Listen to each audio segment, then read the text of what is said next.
जय श्री राम दोस्तों। आज मैं आपके लिए कहानी लेकर आई हूँ जिसका नाम है तीन सीख। एक बार की बात है, एक गांव में साप्ताहिक बाजार से बाहर एक व्यापारी अपने मिट्टी के बर्तन एक बोरे में भर रहा था। उसने ज्यादा से ज्यादा बर्तन उस बोरे में ठूंस दिए कि तभी अचानक उसकी नजर एक मजदूर पर पड़ी। व्यापारी मजदूर से बोला, तुम मेरा ये सामान मेरी दुकान तक पहुंचा दो, मैं तुम्हें कुछ कीमत दे दूंगा। मजदूर ने सोचा, जरूर मुझे कुछ अच्छा इनाम मिलेगा, और वह सोचते हुए उसने बोरा उठा लिया। अभी वह कुछ ही दूर गए थे कि व्यापारी बोला, हो सकता है मैं तुम्हें अधिक धन ना दे सकूं, पर मैं तुम्हें 3 सीख देना चाहता हूँ जो तुम्हारे जीवन में मदद करेगी। थोड़ा आगे जाने पर व्यापारी बोला, मेरी पहली सलाह है कि कभी भी धन के पीछे मत भागो, क्योंकि ज्ञान धन से ज्यादा महत्वपूर्ण है। यह बात सुनकर मजदूर को यकीन नहीं हुआ। उसने सोचा कि व्यापारी उसे उसका उचित मेहनताना नहीं देना चाहता। फिर भी उसने व्यापारी को एक मौका देना चाहा, और यह सोचकर वो बोरा उठाए आगे चलता रहा। थोड़ी देर बाद मजदूर थक गया और एक जगह बोरा नीचे रखकर सुस्ताने लगा। तभी व्यापारी बोला, मेरी दूसरी सीख है, लक्ष्य प्राप्त करने से पहले हार मत मानो। अब तो मजदूर को शक हो गया, जरूर ये व्यापारी मुझे बेवकूफ बना रहा है। ये चाहता है कि मैं बिना किसी मेहनताने के यह इसकी दुकान तक पहुंचा दूं। किंतु फिर उसने सोचा, शायद इसकी तीसरी सीख कुछ अलग हो। यह सोचकर उसने बोरा उठाया और आगे बढ़ने लगा। जब वो लोग व्यापारी की दुकान के पास पहुंचे तो व्यापारी बोला, मेरी तीसरी शिक्षा। और इससे पहले कि वह अपना वाक्य पूरा कर पाता, मजदूर को यकीन हो गया कि व्यापारी उसे उसका मेहनताना पूरा नहीं देगा। वो बोला, मुझे पता है तुम्हारी तीसरी सीख क्या है, यही ना कि अगर कोई तुम्हें गधा बनाए तो उसे जोर से दुलती मारनी चाहिए। और यह कहकर वो मजदूर ने बोरा जोर से नीचे पटक दिया। बोरे में भरे सारे मिट्टी के बर्तन टूट गए और व्यापारी को अपने किए की सजा मिल गई। दोस्तों, इस कहानी से हमें यह सीख मिलती है कि अगर हम छल कपट से किसी के मेहनत के पैसे भी रखते हैं तो हमें आगे चलकर उसका भुगतान करना ही पड़ता है। जय श्री कृष्णा। राधे राधे। गिलहरी और जादुई तालाब। एक जंगल में एक बुलबुल नाम की एक गिलहरी रहती थी। वो बहुत चंचल और उछल कूद करती थी। कई बार जंगल के जानवर उसे समझाते थे कि इतनी उछल कूद और शरारत करना ठीक नहीं है, लेकिन वो नहीं मानती थी। उसे इस तरह सब करने में मजा आता था। एक दिन बुलबुल एक पेड़ पर उछल कूद कर रही थी। तभी वहाँ भोलू भालू आया। बुलबुल कूद कूद कर उसकी पीठ पर बैठ गई। तब भोलू ने कहा, बुलबुल बहन, आज भी रोज की तरह शैतानी कर रही हो। पिछली बार तुम्हारे कारण मेरा पैर फिसल गया और मैं कीचड़ में जा गिरा था। यह सुनकर बुलबुल हंसने लगी। बुलबुल ने कहा, माफ करना भोलू, तुम्हें देखकर तुम्हें छेड़ने का मन करता है, लेकिन मैं वादा करती हूँ आज तुम्हारे साथ कोई शरारत नहीं करूंगी। भोलू एक पेड़ के नीचे लेटकर आराम करने लगता है।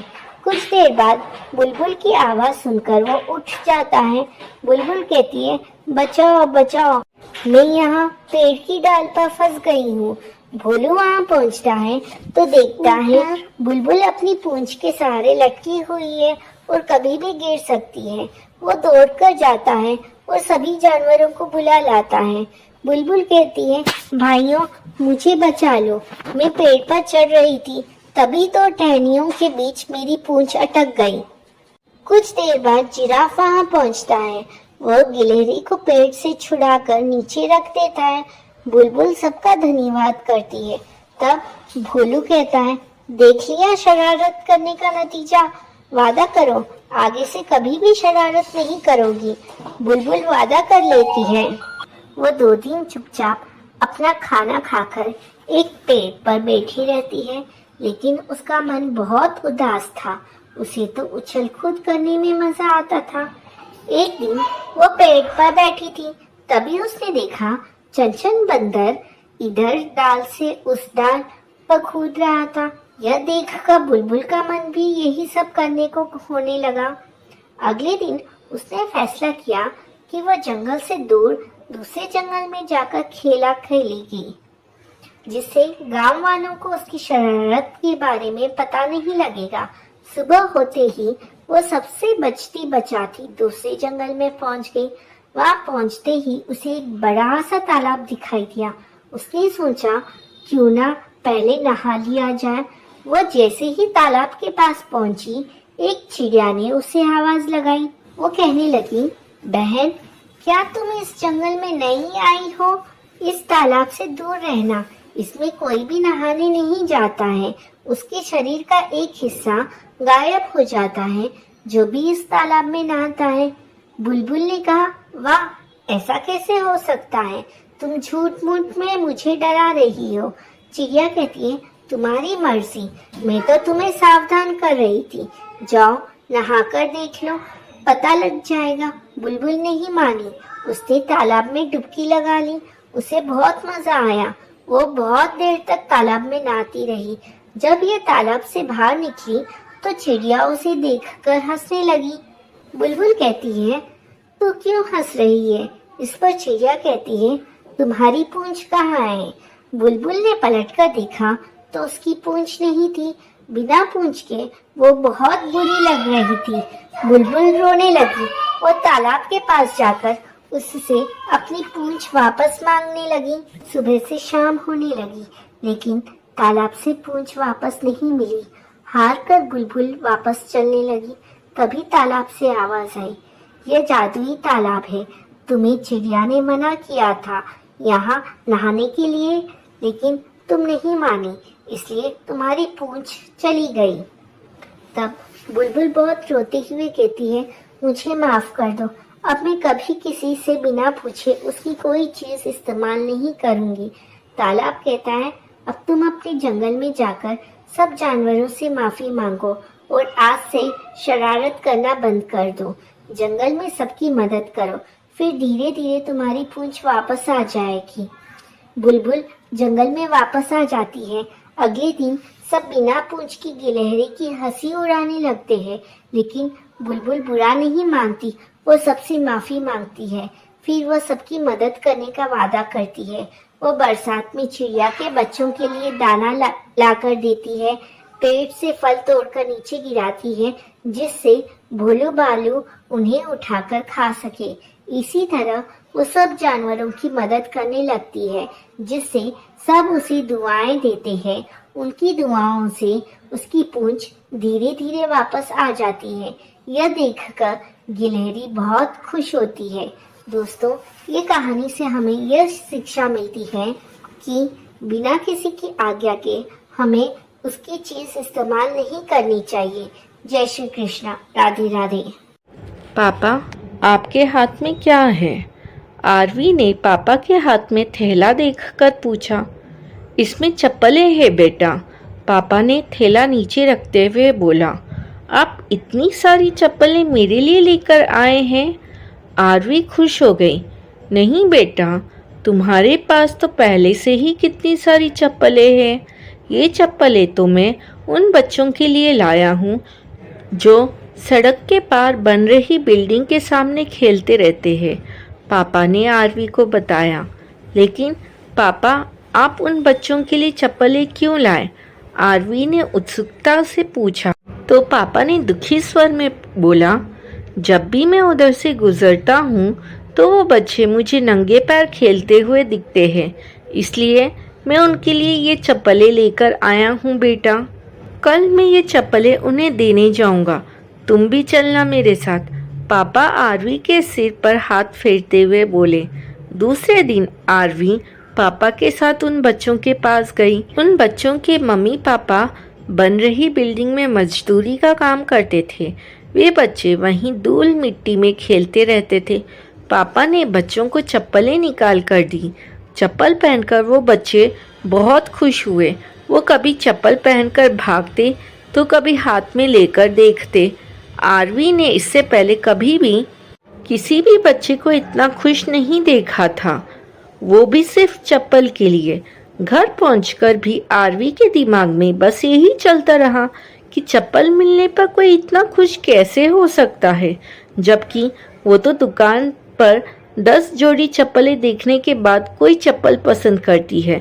कभी उसे डिज़ाइन पसंद नहीं आता तो कभी रंग, कभी कभी तो घर लाने के बाद भी वो चप्पल को रिजेक्ट कर देती है, पहनती नहीं है।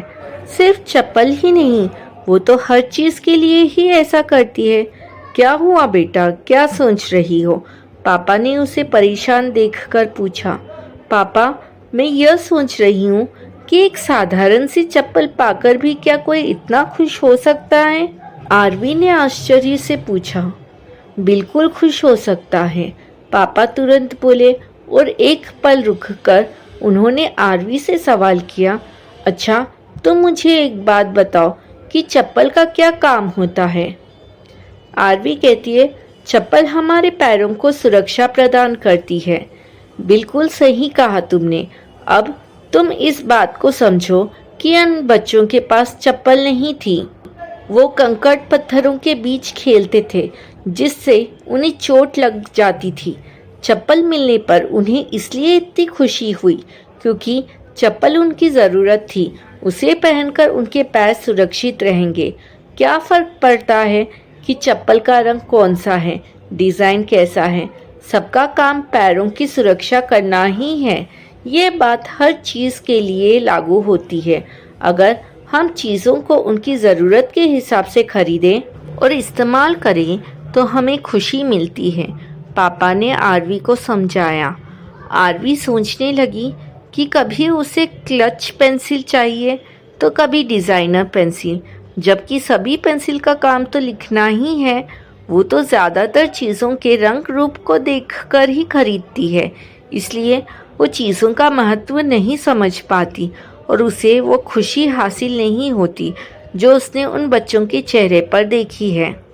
आज से वो चीज़ों के महत्व को देखते हुए उसे इस्तेमाल करेगी, ना कि उसके रंग रूप को देखकर। आरवी ने मन ही मन यह प्रण कर लिया था। ईमानदारी का फल।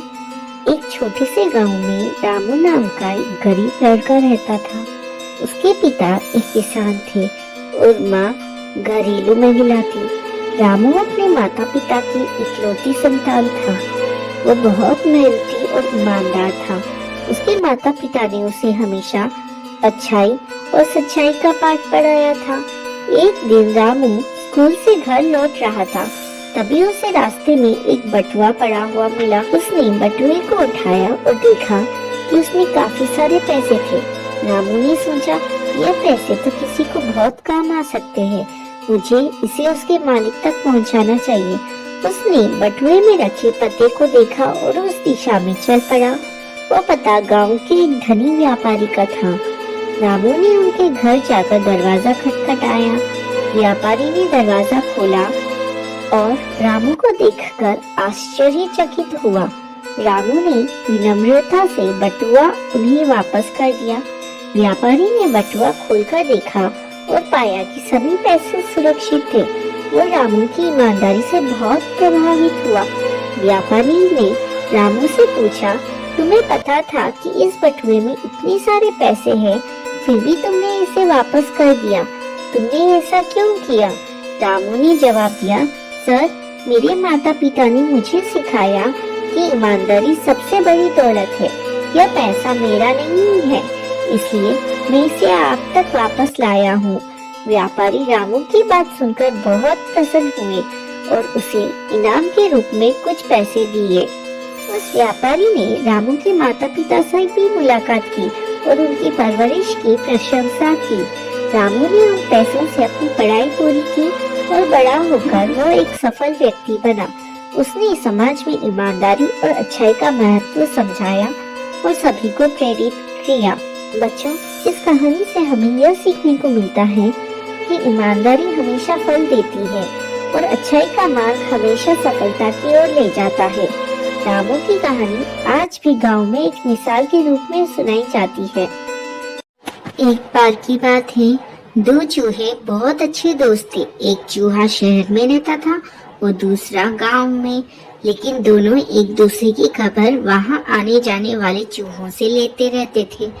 एक दिन शहर के चूहे को अपने दोस्त से मिलने का मन किया, तो उसने अपने गांव आने की बात अपने दोस्त के जरिए गांव वाले चूहे तक पहुंचा दी। गांव का चूहा अपने दोस्त की आने की खबर सुनकर काफी खुश हुआ। वो अपने दोस्त का स्वागत करने की तैयारी करने लगा। फिर वो दिन आया जब शहर का चूहा गांव अपने दोस्त से मिलने पहुंचा। गांव के चूहे ने अपने दोस्त का स्वागत बहुत खुशी से किया। दोनों ने खूब सारी बातें की। बातों बातों में गांव के चूहे ने कहा, शहर में तो बहुत प्रदूषण होता होगा ना, लेकिन यहाँ गांव का वातावरण काफी शुद्ध है। इन्हीं सब बातों पर चर्चा करने के बाद दोनों चूहों को भूख लगी। गांव के चूहे ने अपने दोस्त को बड़े प्यार से खाने को कुछ फल दिए, रोटी और दाल चावल परोसे। दोनों ने साथ बैठकर खूब मजे से खाने का आनंद लिया। खाने के बाद दोनों गांव की सैर पर निकल पड़े। उन दोनों ने गांव के खूबसूरत नजारे का आनंद लिया। गांव की हरियाली दिखाते वक्त गांव के चूहे ने शहर के चूहे से पूछा, क्या शहर में भी ऐसे ही हरे भरे नजारे हैं? शहर के चूहे ने इस बात का कोई जवाब नहीं दिया, लेकिन अपने दोस्त को शहर आने का निमंत्रण जरूर दिया। पूरे दिन की सैर के बाद दोनों चूहे रात को खाना खाने बैठे। गांव के चूहे ने फिर से अपने दोस्त को फल और अनाज खाने को दिए। दोनों ने खाना खाया और सोने चले गए। अगली सुबह गांव के चूहे ने अपने दोस्त को नाश्ते में फिर से वही फल और अनाज परोसे। यह देखकर शहर का चूहा चिढ़ गया।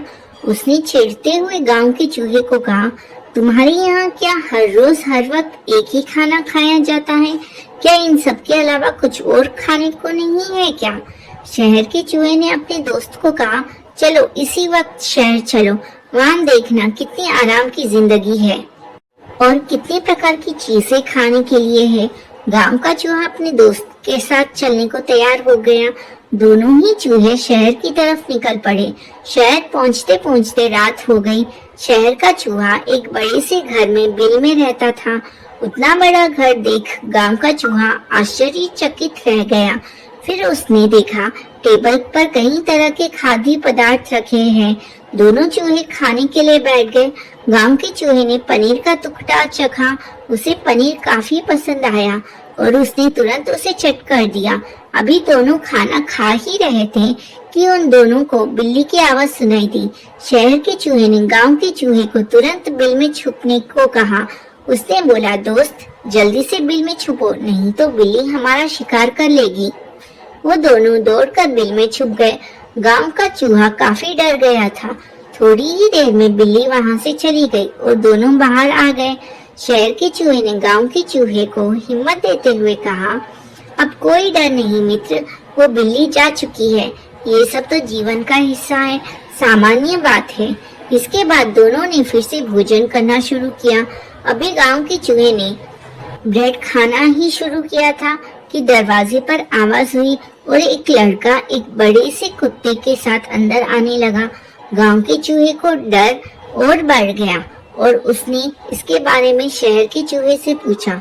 शहर के चूहे ने गांव के चूहे को पहले बिल में छुपने को कहा, फिर बिल में छुपे रहते हुए गांव के चूहे को बताया कि वो कुत्ता घर के मालिक का है जो हमेशा यहाँ रहता है।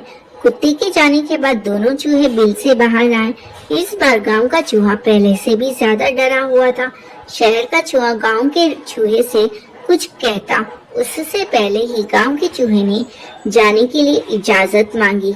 गांव के चूहे ने अपने दोस्त को कहा, तुम्हारे इस स्वादिष्ट खाने के लिए तुम्हारा बहुत बहुत शुक्रिया, लेकिन मैं यहाँ हर दिन अपनी जान को जोखिम में डालकर नहीं रह सकता दोस्त। स्वादिष्ट भोजन अपनी जगह और कीमती जान अपनी जगह। ये कहते हुए गांव का चूहा शहर छोड़कर गांव की तरफ निकल गया। फिर जब वो गांव पहुंचा तो उसने चैन की सांस ली। दोस्तों, इस कहानी से हमें यही सीख मिलती है कि खतरों से भरी आराम की जिंदगी में कभी सुख चैन नहीं मिलता।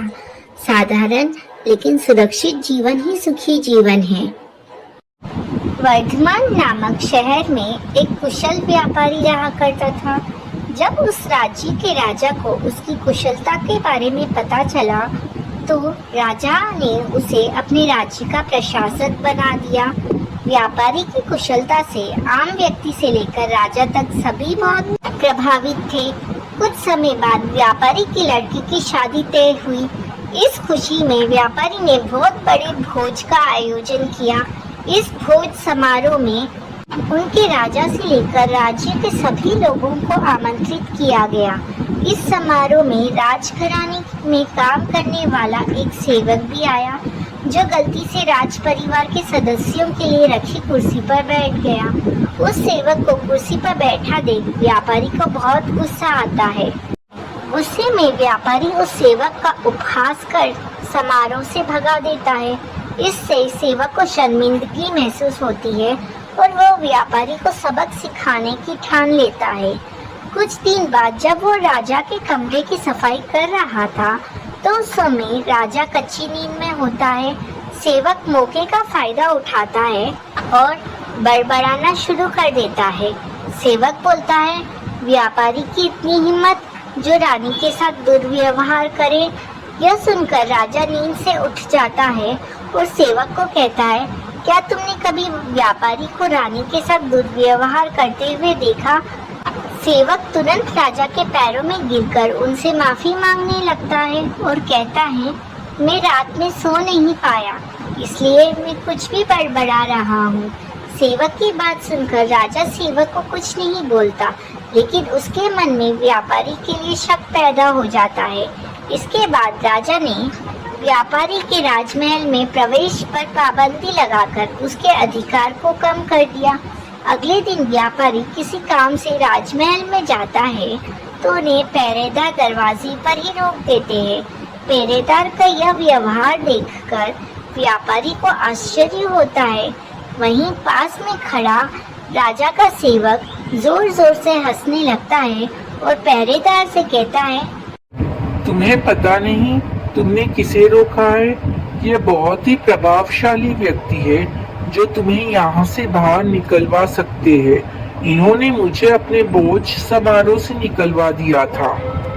सेवक की उन बातों को सुनकर व्यापारी को सब समझ में आ जाता है और वह उस सेवक से माफी मांगता है।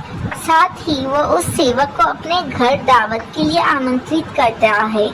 व्यापारी ने सेवक को बड़े विनम्र भाव से भोज कराया और कहा कि उस दिन जो भी किया वो गलत था।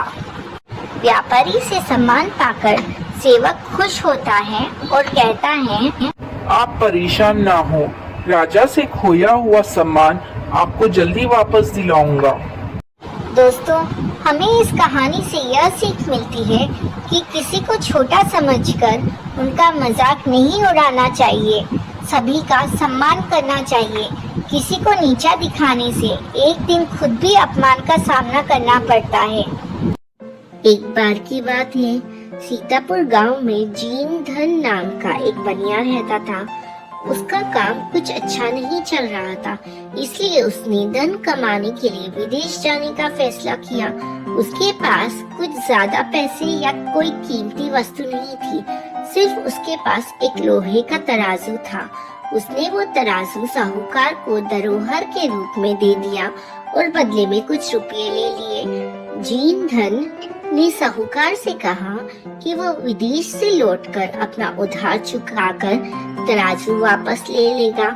जब 2 साल बाद वो विदेश से लौटा तो उसने साहूकार से अपना तराजू वापस मांगा।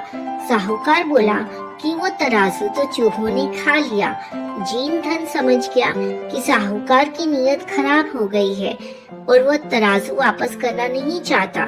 तभी जीन धन के दिमाग में एक चाल सूझी। उसने साहूकार से कहा कि कोई बात नहीं, अगर तराजू चूहे ने खा लिया है तो इसमें तुम्हारी कोई गलती नहीं है, सारी गलती उन चूहों की है। थोड़ी देर बाद उसने साहूकार से कहा कि दोस्त, मैं नदी में नहाने जा रहा हूँ, तुम अपने बेटे धनदेव को भी मेरे साथ भेज दो, वो भी मेरे साथ नहा आएगा। साहूकार जीन धन के व्यवहार से बहुत खुश था, इसलिए उसने जीन धन को सज्जन पुरुष जानकर अपने बेटे को उसके साथ नहाने के लिए नदी पर भेज दिया। जीन धन ने साहूकार के बेटे को नदी से कुछ दूर ले जाकर एक गुफा में बंद कर दिया। उसने गुफा के दरवाजे पर बड़ा सा पत्थर रख दिया, जिससे साहूकार का बेटा बचकर भाग न पाए। साहूकार के बेटे को गुफा में बंद करके जीन धन वापस साहूकार के घर आ गया। उसे अकेला देखकर साहूकार ने पूछा कि मेरा बेटा कहाँ है? जीन धन बोला कि माफ करना दोस्त, तुम्हारे बेटे को चील उठाकर ले गई। साहूकार हैरान रह गया और बोला कि ये कैसे हो सकता है? चील इतने बड़े बच्चे को कैसे उठा ले जा सकती है? जीन धन बोला, जैसे चूहे लोहे के तराजू को खा सकते हैं, वैसे ही चील भी बच्चे को उठाकर ले जा सकती है। अगर बच्चा चाहिए तो तराजू लौटा दो। जब साहूकार ने देखा कि उसके ऊपर मुसीबत आई है, तब साहूकार को अकल आई। उसने जीन धन को तराजू वापस कर दिया और जीन धन ने साहूकार के बेटे को आजाद कर दिया। दोस्तों, इस कहानी से हमें यह सीख मिलती है, जो जैसा व्यवहार करता है उसके साथ वैसा व्यवहार करो, ताकि उसे अपनी गलती का एहसास हो जाए।